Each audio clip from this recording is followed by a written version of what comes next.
Hey everyone, it's me, Andy, And I'm Sean. and this is the Commander's Brew. This week, Meren and the discarding four drops.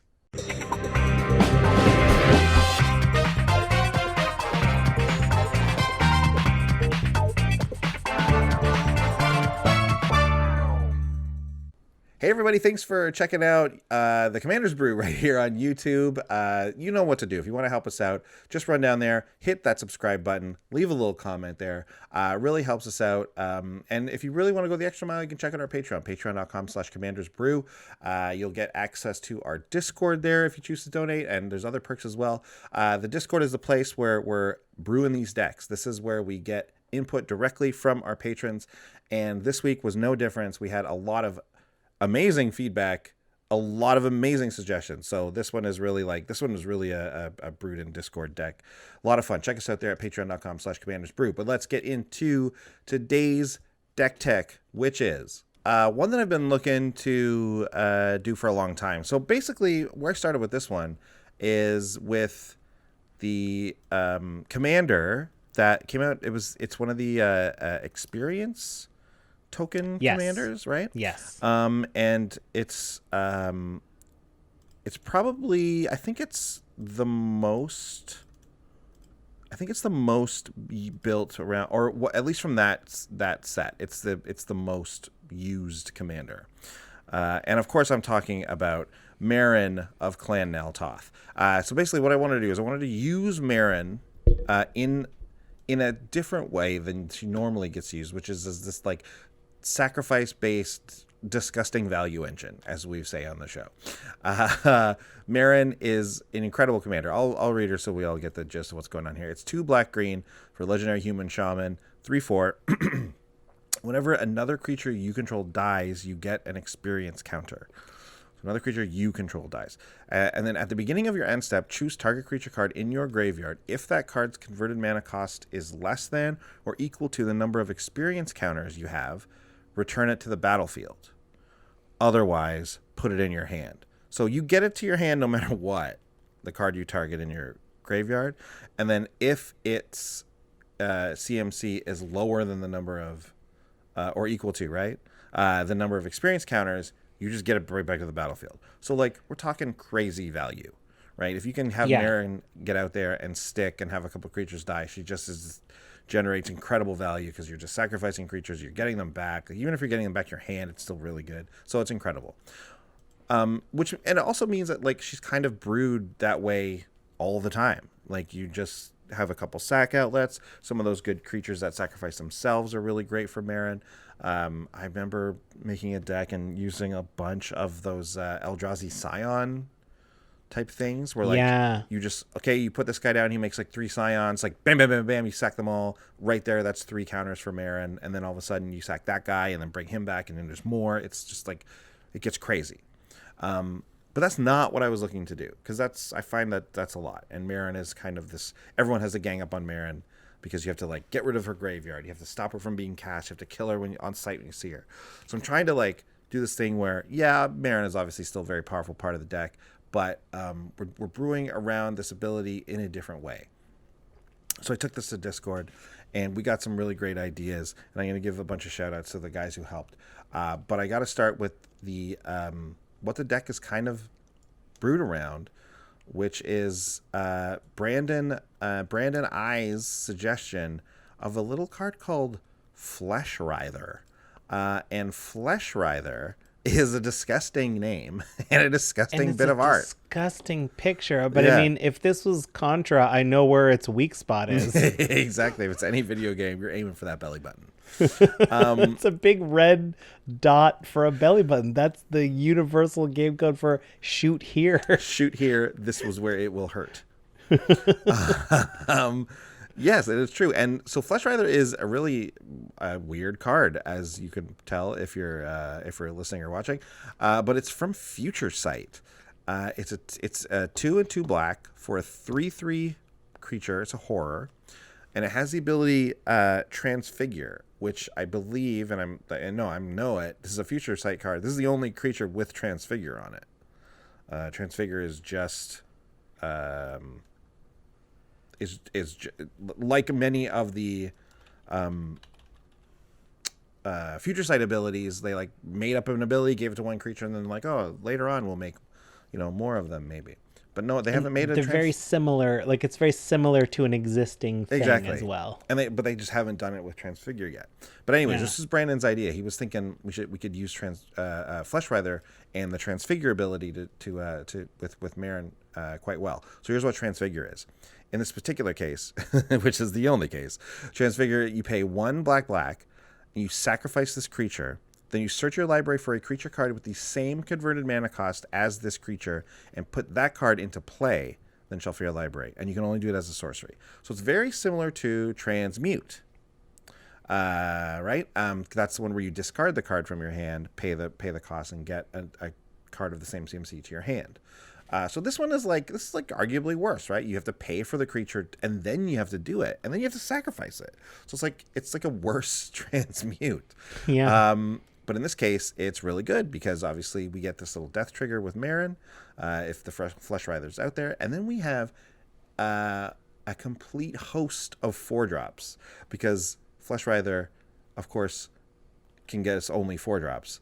So we have this toolbox of 4-drops that we're going to be able to get out there.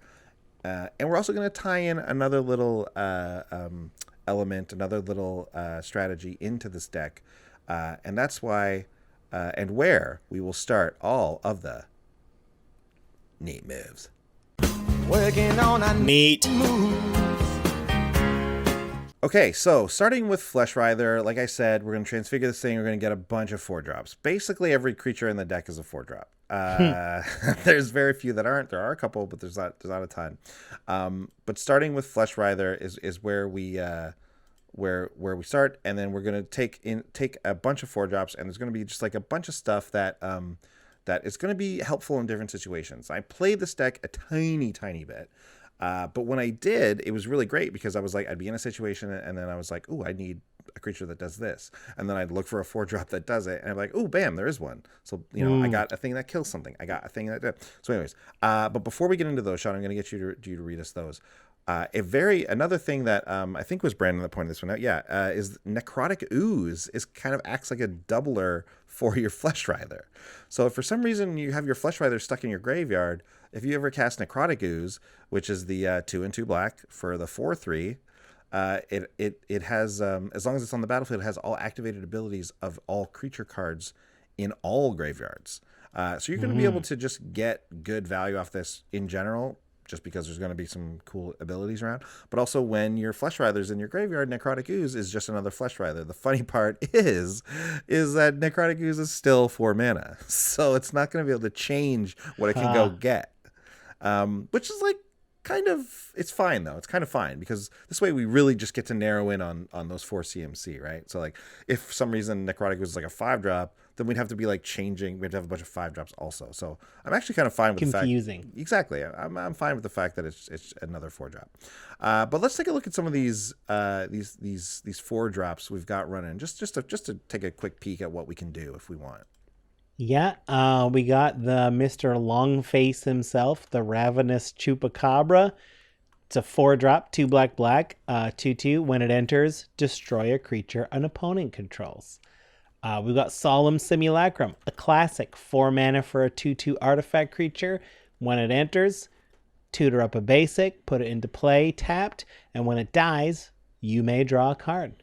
Excellent 4-drop Beast Whisperer. These 4-drops are all-stars. Yeah. 2 green, Elf Druid, 2/3. Whenever you cast a creature spell, draw a card. We're going to be drawing a bunch of more cards. How about Lurgoyf? 2 green for a star. Oh wait, this is 1 the next plus thing. star. This is the next thing, but you're right. Is it? Lurgoyf is of course a 4-drop as well. But yeah, no, this is just a host of the 3 of like the many things. This is just 3 of the many things we can do. We can draw cards. We can ramp. We can kill our opponent's creatures. That's a pretty sweet, little host of things we can do, and that's just touching the tip of the iceberg.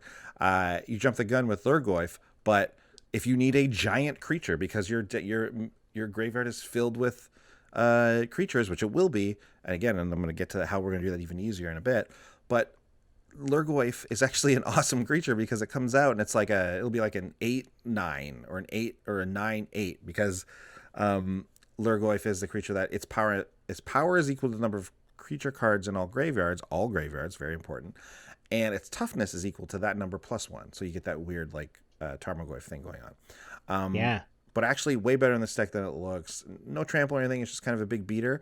But sometimes in this deck, just a giant creature is exactly what we want. Like, for example, if then we go and get our Disciple of Bolas, 3 and a black for the 2/1. When it enters the battlefield, you sack a creature. You gain X life and draw X cards, where X is that creature's power. Lurgoyf is the favorite target for Disciple of Bolas because you'll have a bunch of creature cards in your graveyard, maybe. Get that Disciple, gain 10 life, draw 10 cards, and you're off to the races. And not to mention the fact that then Meren, if you have her out, or if you don't, it doesn't matter, but if you have her out, you're just going to get Lurgoyf back to the battlefield most of the time. Yeah. Just like that. Like, it's not even a thing. Meren is not the engine of this deck, although she is really good because you're able to get your Flesh Writher back, a lot of times. But she's an excellent like bonus to have, basically. Yeah. Here's some more 4-drops. How about Crypt Gas? It's the 2/2 for 4 with Extort.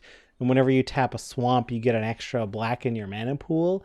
That Extort adds up. Like, that's don't sleep on that. No. Especially if Meren's pulling creatures back for free, you've probably got some free mana to spend on other stuff. Yep. We're also gonna do Jared Golgari Lich Lord, 4-drop, black green green, 2/2 zombie elf +1/+1 for each creature in your graveyard, and then you get to pay 1 blue green, sack another creature. Each opponent loses life equal to that creature's power. So like a Lurgoyf is going to make your opponents lose a lot of life. And if Meren isn't around to bring Jared back, you can sacrifice a swamp into forest, return Jared from your graveyard to your hand. That's also what Meren does if you don't have enough experience counters. Yeah. Jared goes to your hand anyway. Very good card. It can like, this is not a tap ability. So if you have 7 mana out, I mean, maybe, you got a Crypt Gas. You're going to get extra black mana. You can just drop Jared and sack a creature. It's part of the cost, so no one can, like, take out that creature in response. They have to take out the creature before Jared hits the battlefield. And there you go. You're down by, like, 12.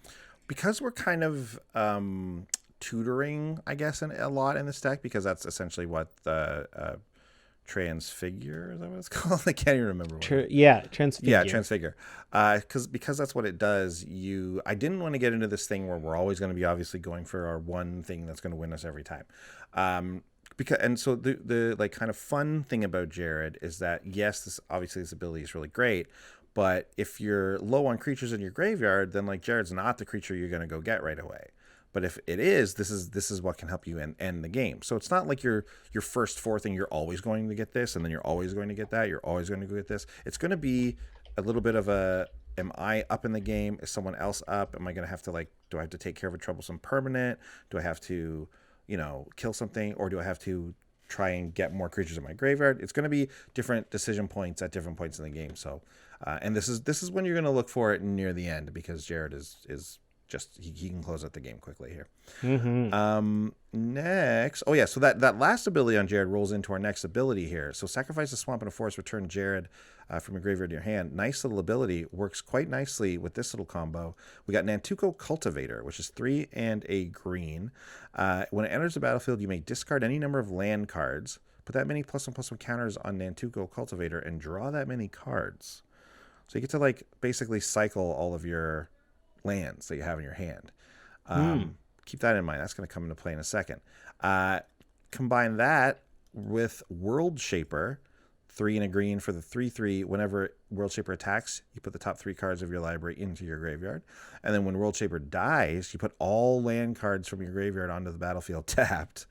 Nice little ability in this little Golgari deck, right? A little bit of mill, a little bit of some land recursion, getting us ramped up.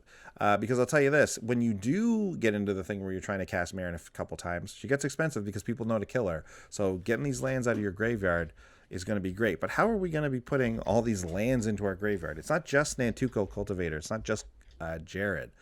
This deck actually runs a fairly robust cycling and discard package.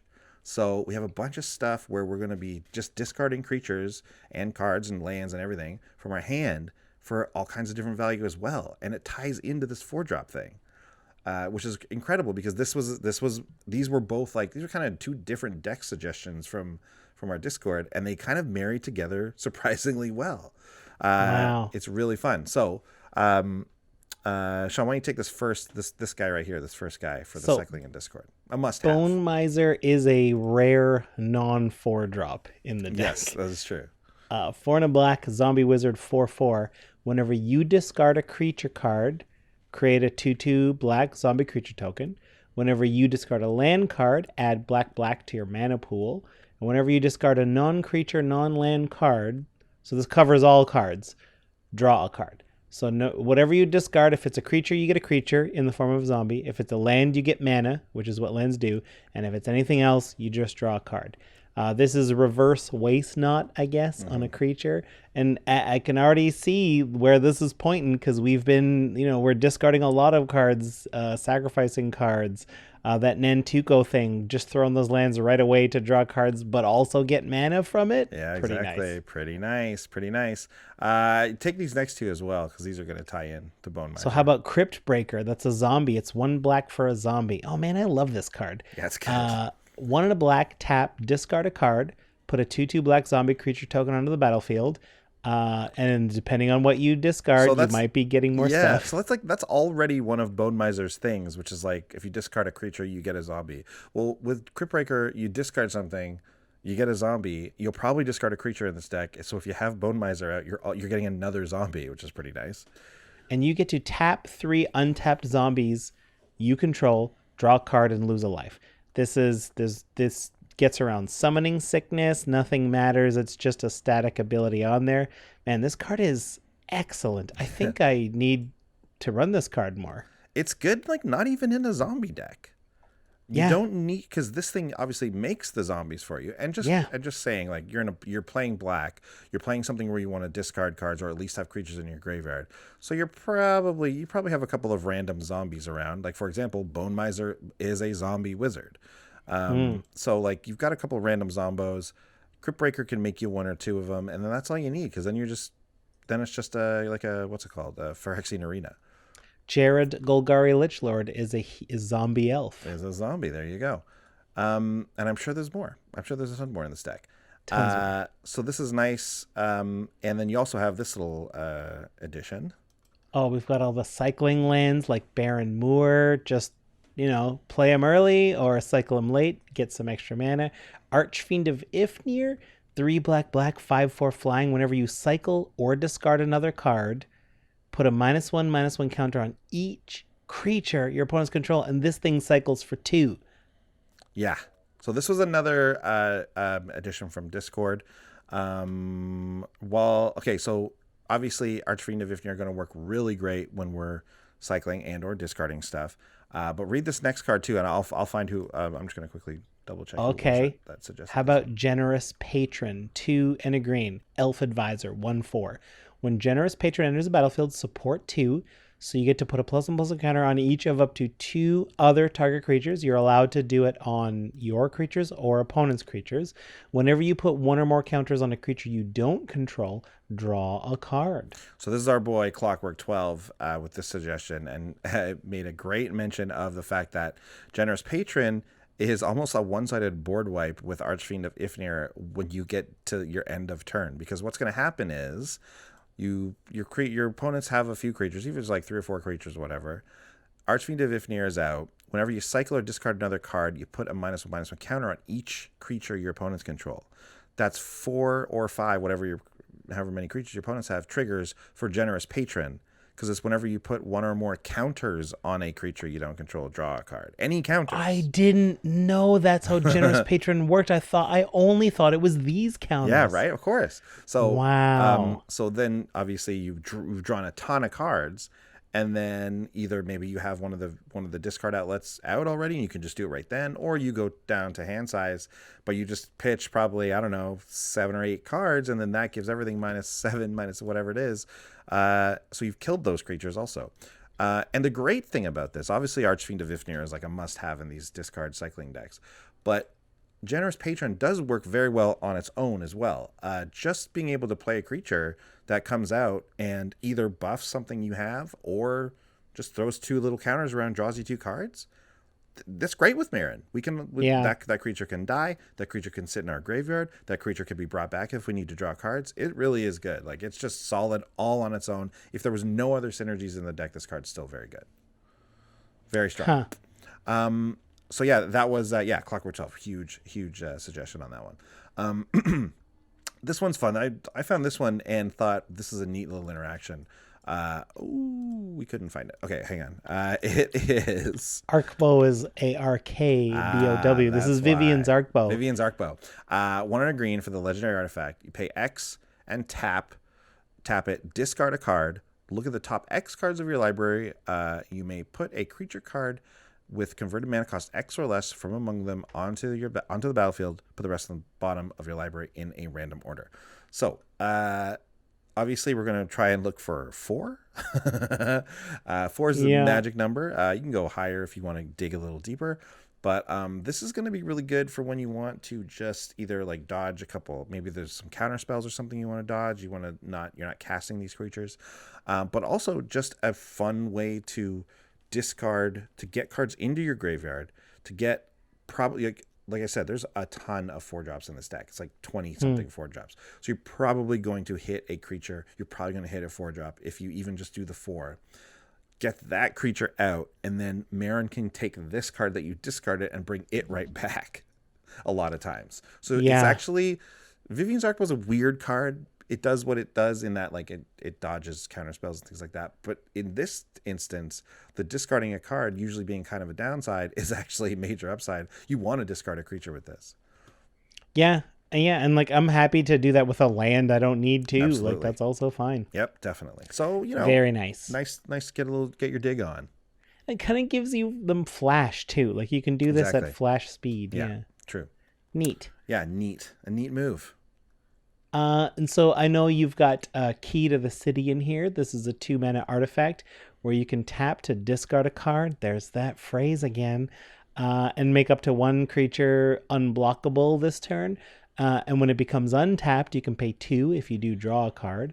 We will be getting that card back with Meren, but if you got the mana, you might as well pay to untap it. Right. And we got, imagine making something like Mortivore unblockable.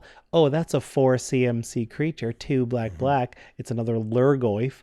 The power and toughness are equal to the number of cards and creature cards in all graveyards, and Mortivore regenerates for a single black. Wow.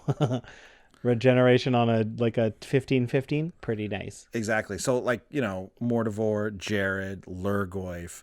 We also have the other one. There's another one where it's like it mills you when you cast spells, or it mills a player when you cast spells. Sewer, yeah. The one in the sewer. I haven't taken a close look at the deck list, but I mean, there's it's for 5 cents, that Rhizome Lurcher from, what is it? Guilds of Ravnica. Yeah.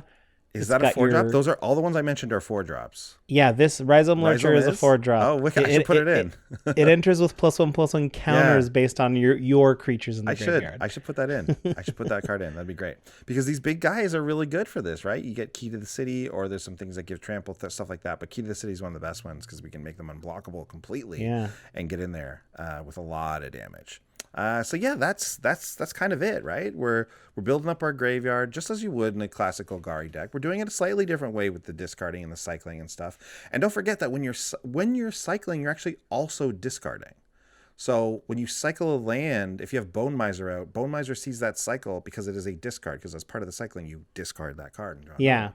So that's why it's so sweet. Cycling a land, you pay in some cases 1, some lands cycle for 2, but if you've paid 2 to cycle it, you get it back. You get that mana right back. Yeah, exactly. So yeah, it's a lot of fun. And this deck was really great. I really have to give a big thanks to everyone in our Discord. Brandon for the idea, basically, because Yeah. this I was really struggling trying to like think of interesting and fun ways to use Meren that, like I said, weren't just these like disgusting value engines. And this is pretty disgusting, and there's a lot of value, but it's not so typical. I love it. It's really great. Clockwork 12, or Boimondo in there too. T-Laser, Loki 87, a bunch of others as well. Because we went in a lot of different directions, as we tend to do with these discussions on Discord, where it's like, we talked about it maybe being like everyone discards, and then I was like, I want to play this on Battle of the Brew, so I don't want to make it so that no one has any cards, Right. but if I got no cards, that's fine. So this is what we came up with, and I think this is a lot of fun. I think this deck looks really great. The biggest surprise and discovery has to be Flesh Writher, just because this weird Future Sight card that came out of nowhere and is kind of the all-star of the deck, kind of the heart of the deck here. So very cool stuff. Very, very cool stuff. Cool. Well, we talked about those things, surprises, discoveries, and so on. That means it's time for the budget report. This is where we take all of the cards, and the ones that are for stay. Oh, that's it. That's all there is to it. How much is this deck on TCG? We're looking at just over $100, about 105-ish with Meren, because Meren's the most expensive card. Spoiler alert. She's like 18 to $20, depending on where you're looking. But Meren, that's when they made oversized commanders. You can get an oversized Meren for like $2. Yes, you can. And I don't know if that's legal, but like if you will never shuffle your commander in, who's going to complain? Yeah. Who's going to complain if your commander never gets shuffled in? Don't shuffle your commander in ever, and then get an oversized. It's Save fair. $18. Tough to carry around with your deck. That's the only thing. You can't get it in the same deck box if you're carrying around like a little one. I've seen people take oversizeds and like sort of like alter them and like just crunch the rules up, so like you lose the art, but then it's just like it fits in a regular card sleeve. Or like, I think, is it Mike that has one where it's like he has it altered where it's just the art, and then on the back it's the rules and the casting cost or something. That's cool. It's cool. You can, I mean, if you're artistic like that, you can get that done, make it happen. So anyways, without that, it's like it's under, it's obviously like under $100. It's probably like around like 95-ish, 90 something dollars. And I don't have it here. Hold on. I must have lost it. I had the low edit point.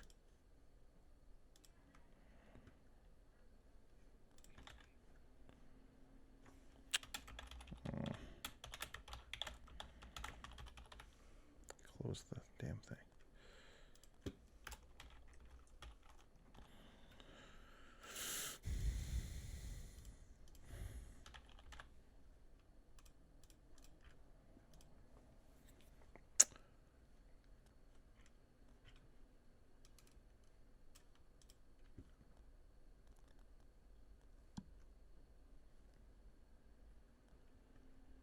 Oh wow, it's even more. Okay.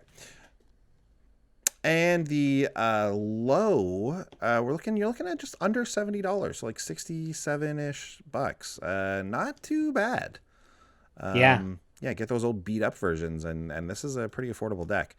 I wanted to mention again, Meren. There's there's different versions of Meren, and I found that the original is like almost the same price as like the foil ones, which is really weird. Weird. At least that's what I saw when I was looking at this. Anyways, maybe that was a mistake, because that seems wrong at this point. But anyways, you can get this card for a little get this deck for a little cheaper. Buy the low. Let's take a look at the actual expensive cards. We have Crypt Gas coming in at around $6. This is like, basically a black staple at this point. It's the 4-drop that doubles your swamps, and with the extort. It's a fine bit of ramp in here, and it's a nice 4-drop. And I think it's probably worth $6. I don't know. It's tough to say. If you're looking to cut $6, I guess you could cut the Crypt Gas because green has a lot of ramp. So like, yeah, you can probably find ramp somewhere else. Yeah, Vizier of the Menagerie. That's the one. It's a. Hang on a second. Yeah. Yeah, it's the 3 and a green, 3/4. So it's another 4-drop. This one comes in at about $5. It's the one that lets you look at the top card of your library, and you can get to cast it if it's a creature card. And you can spend mana as if it were mana of any type.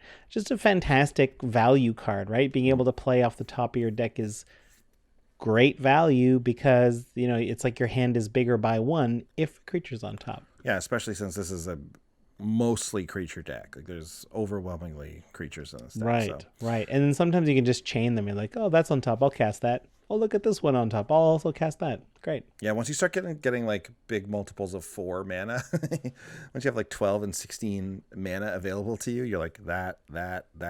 You know, you can really go nuts. Yeah. And finally, just under $5 is Fauna Shaman. 1 and a green for the 2/2. You pay green and tap it to discard a creature card. Search your library for a creature card. Reveal it, put it in your hand, shuffle your library.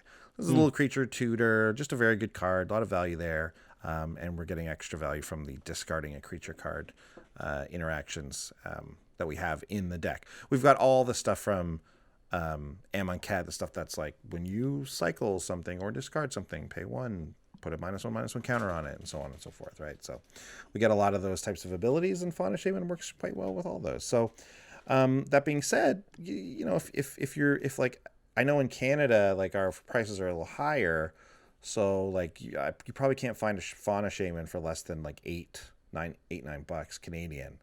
So like this is a card I would cut because we have enough tutoring, you know, in the deck. We have enough discard outlets that Fauna Shaman probably, the fact that you kind of have to, that you actually have to wait a full round of the table for her to tap and do this is actually kind of bad. So I actually would probably look to save the money there. Yeah. Great, but like not a super expensive deck, you know. You can get it down to around $100, and if you're looking to get the lows, you're under $70, which is sweet. I love it. Fave cards. Number 1 for me, I had to point this one out. This is just every time someone casts this card, I'm always impressed with how many cards they get from it, and it's Death Reap Ritual. 2 green, black enchantment. It has Morbid at the beginning of each end step. If a creature died this turn, you may draw a card. And it works on everyone's step. It works on every step and everyone's turn. Oftentimes, you know, if people are playing creature decks, obviously, you're going to draw 2 or 3 cards off of this. This is the first, just after you cast it, because you've probably got 1 from your own turn, and then you might get 2 or 3 others from just going around the table and things dying. It's very, very good. If you're running these colors, I think Death Reap Ritual is a staple. I really do. Yeah. It's better than like a Phyrexian Arena most of the time. Yeah, maybe. And it's like, it's only 1 more than Phyrexian Arena. Yeah. So that's fine. It like, I do think that it's like Rhystic Studies 4, isn't it? Like it's basically it's the Golgari Rhystic Study. I think Rhystic Studies 3. Yeah, I think it is 3. I always think it's 4 and I'm wrong. It's 4 if if you're already considering the extra 1 that someone else has to pay. Yeah. This one, I love this card in the deck though. It's really great. It's one of the rare non-creature cards in the deck. Yeah. What about cool.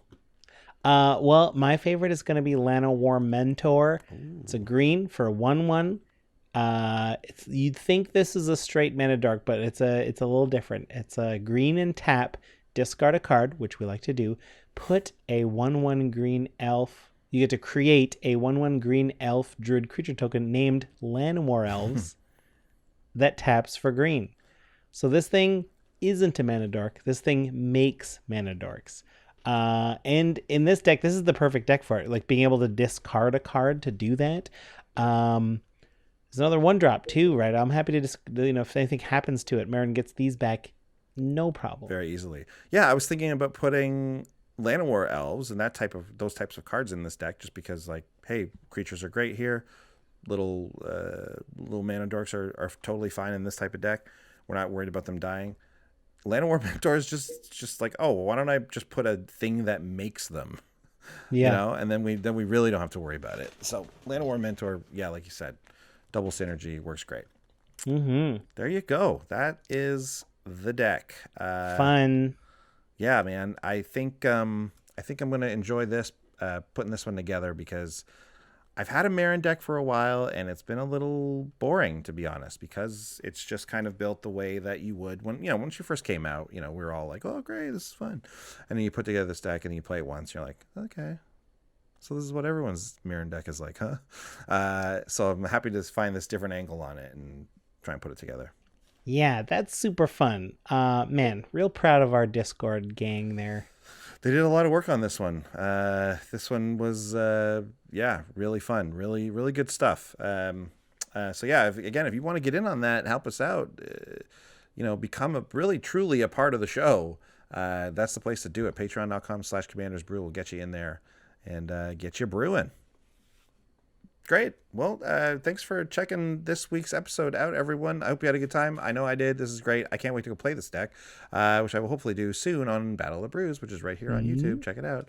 Otherwise, we'll see you guys next week. Bye. Bye.